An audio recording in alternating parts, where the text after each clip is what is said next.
তৎকালীন একাত্তর টেলিভিশন এবং মোজাম্মেল বাবু, ফারজানা রূপা তাদের যে একটা ভূমিকা ছিল হেফাজত ইসলামের এই ঘটনাটাকে আপনার ভিন্ন খাতে প্রবাহিত করবার জন্য যে একটা প্রচেষ্টা ছিল, তাতে করে আমাদের কাছে মনে হয়েছে যে এইটাও একটা সিস্টেমেটিক ক্রাইমের মধ্যেই ছিল। তারা একটা পূর্ব পরিকল্পনা মাফিক এবং তাদের একটা সিস্টেমেটিক্যালি প্ল্যান ওয়াইজ তারা এই কাজটা করেছে। যে রিপোর্টটার একেবারেই কোনো সত্যতা ছিল না এবং সেখানে আপনার বিশেষ কোনো ব্যক্তিদের তারা সাক্ষাৎকার নিয়েছেন, তারাও খুব বিতর্কিত ব্যক্তি। সেই জায়গা থেকে আমাদের কাছে মনে হয়েছে যে এই মামলার ইনভেস্টিগেশনের স্বার্থে তাদের জিজ্ঞাসাবাদ করা খুব প্রয়োজন। হেফাজতের ঘটনাটা বোঝার জন্য, জানার জন্যে আমি গতকালকে গণভবন বিশেষ পারমিশন নিয়ে আমি সেই জুলাই স্মৃতি জাদুঘরকে পরিদর্শন করে এসেছি এবং সেখানে হেফাজত ইসলামের যে একটা কর্নার আছে, সেখানে অনেক বিষয় তারা ওখানে তুলে নিয়ে এসছেন। সেখান থেকেও আমরা এভিডেন্স সংগ্রহ করবার জন্য কিছু তথ্য আমি সেখান থেকে নিয়ে এসেছি। সেখান থেকেও আমাদের তদন্তে সহায়ক হবে বলে কিছু জিনিস আমরা সেখান থেকেও পেয়েছি। এই সার্বিক বিষয় নিয়ে আমরা পারস্পরিক মত বিনিময় হয়েছে। গতকালকে এই দিবসটি পালন উপলক্ষে বিভিন্ন অর্গানাইজেশন, বিভিন্ন মিডিয়া চ্যানেল, তাদের মাধ্যমে আমরা কিছু নতুন তথ্য পেয়েছি। যেমনটা পেয়েছি আমরা আমাদের একাত্তর টেলিভিশনের ফারজানা রূপা তার সমীকরণ নামীয় একটা অনুসন্ধান রিপোর্ট তিনি প্রচার করেছেন। সেখানে আমরা তৎকালীন পররাষ্ট্রমন্ত্রী দীপমণির একটি ইন্টারভিউ আমরা পেয়েছি। সেখানে বিবিসির সাংবাদিকের একটা বক্তব্য আমরা পেয়েছি। আমরা আরেকজন সাংবাদিক পেয়েছি, তিনিও এই সম্পর্কে বলছে। মোজাম্মেল বাবুর সংশ্লিষ্টতা আমরা পাচ্ছি। সেখানে যেমন ধরেন কোনো একজন সাংবাদিক বলছিলেন যে উনি সরজমিনে দেখেছেন, ছবি তুলেছেন, কিন্তু কোনো হতাহতের ঘটনা দেখেননি। এরকম কিছু উদ্ভট, ভিত্তিহীন, মিথ্যা তথ্য তিনি প্রচার করেছেন। তখন ফারজানা রূপা সমীকরণ নামীয় যে অনুসন্ধানী রিপোর্টটা করেছেন, সেটা আমাদের কাছে মনে হয়েছে যে একেবারেই ঘটনার পরপরই, যেখানে সারা দেশব্যাপী একটা আলোড়ন সৃষ্টিকারী ঘটনা ঘটল, সেটাকে একেবারেই ভিন্ন খাতে নেবার জন্য তিনি কিছু বিতর্কিত মানুষের বক্তব্য নিয়ে একটা রিপোর্ট তৈরি করে সেই রিপোর্টটা তিনি জাতির সম্মুখে করলেন, সারা দুনিয়াতে এটা প্রচার করে দিলেন, দিয়ে প্রকৃত ঘটনাটাকে তিনি আড়াল করলেন।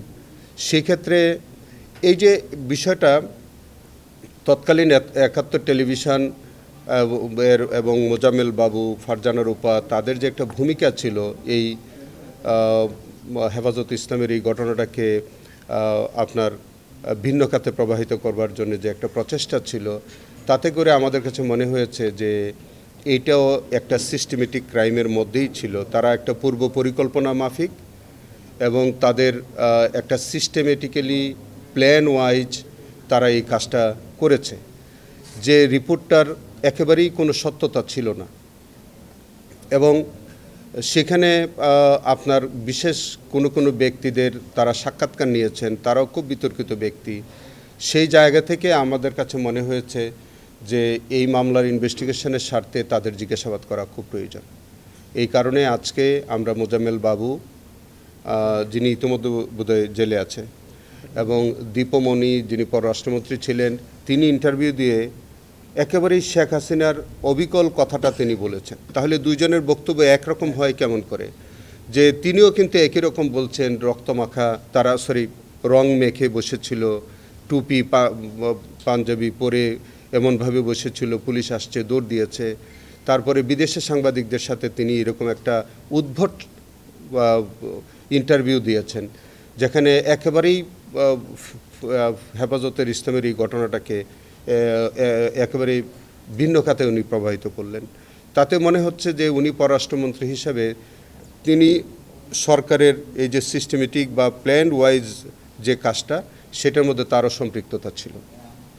একাত্তর টেলিভিশন তৎকালীন ৭১ টেলিভিশন মোজাম্মেল বাবুর নেতৃত্বাধীন যে এবং ফারজানা রূপার বরাবরই তিনি বিতর্কিত ভূমিকায় থাকতেন, সেখানে একেবারেই পরের দিন এরকম একটা সেন্সিটিভ বিষয়, তিনি প্যান্ট শার্ট পরিহিত অবস্থায় সেই যেখানে রক্তের স্তূপের উপরে দাঁড়িয়ে, যেখানে সারা বাংলাদেশের একটা ইসলামিক মূল্যবোধ এবং মানুষের একটা ধর্মীয় সেন্টিমেন্ট কাজ করতেছিল, সেই সময় তিনি একজন ভদ্রমহিলা, তিনি পোশাক আশাক এমনভাবে পরিধান করে এমন একটা চিত্রায়িত করলেন জায়গাটাকে, এবং এমন কিছু মিথ্যা তথ্য প্রচার করলেন, মনে হলো যে এটাকে নিয়ে তিনি একটা মকারি করলেন।